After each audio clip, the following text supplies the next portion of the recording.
நம் ஆண்டவர் இயேசு கிறிஸ்துவின் நாமத்தினால் மகிழ்ச்சியும் சமாதானமும் நம் அனைவரோடும் இருப்பதாக. மல்லாக்கி 3:13 முடிய. எனக்கு எதிராக நீங்கள் கடும் சொற்களை உதிர்த்து வந்தீர்கள் என்கிறார் ஆண்டவர். ஆயினும் உமக்கு எதிராக என்ன பேசினோம் என்று கேட்கிறீர்கள். கடவுளுக்கு ஊழியம் செய்வது வீண்.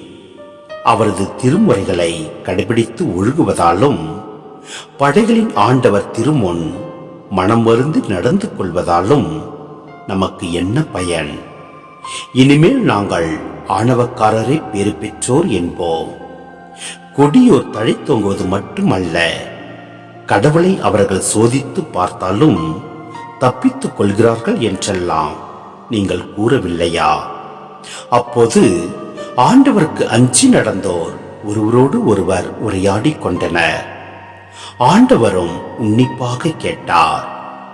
ஆண்டவருக்கு அஞ்சி நடந்து அவரது பெயரை நினைத்து வாழ்வோர்க்கென நினைவு நூல் ஒன்று அவர் திருமுன் எழுதப்பட்டது.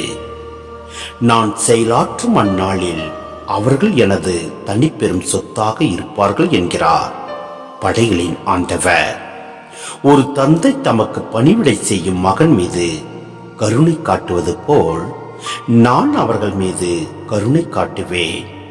அப்போது நீங்கள் நேர்மையாளருக்கும் கொடியோருக்கும், கடவுளுக்கு ஊழியம் செய்வோருக்கும் அவருக்கு ஊழியம் செய்யாதோருக்கும் உள்ள வேற்றுமையை மீண்டும் கண்டு கொள்வீர்கள். சிந்தனை. இப்பகுதி ஆண்டவரின் நாளை பற்றி பேசுகின்றது. ஆமோஸ் காலம் தொட்டே இக்கருத்து இறைவாக்கியரிடையே பரவி இருந்தது. ஆண்டவர் தீர்ப்பளிக்க வருவதை குறிப்பதே ஆண்டவரின் நாள். இறுதி நாளில் மெசியாவின் காலத்தில் கடவுள் வருவார் என தெளிவாக அறிவிக்கப்பட்டுள்ளது. எனவே ஆண்டவரின் நாளில் தீர்ப்பளிக்கப்படும், ஒப்புரவு ஏற்படும், விடுதலை அருளப்படும், லேவிய தூய்மைப்படுத்தப்படுவர், ஆலயமும் தூய்மை அடையும். கட்டளைகளை கடைபிடித்து தூய்மையுடன் ஒழுகுபவர்களுக்கு இது ஆசிரிய நாள்.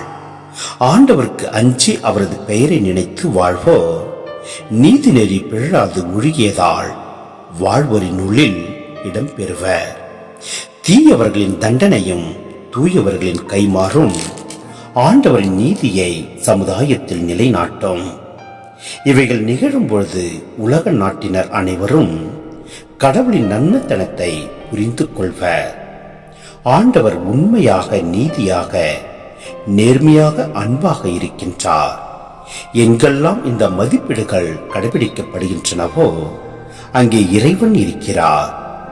நீதி, நேர்மை, உண்மை, நன்மையை கடைபிடித்து ஒழுகுகின்றவர்கள் அவரிடம் நல்ல கைமாறு பெறுகிறார்கள்.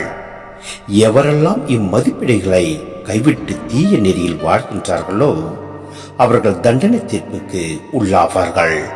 எனவே நாம் உண்மையோடும், நீதியோடும், நேர்மையோடும், அன்போடும் அனைவரிடத்தும் நடந்து கொள்வோம்.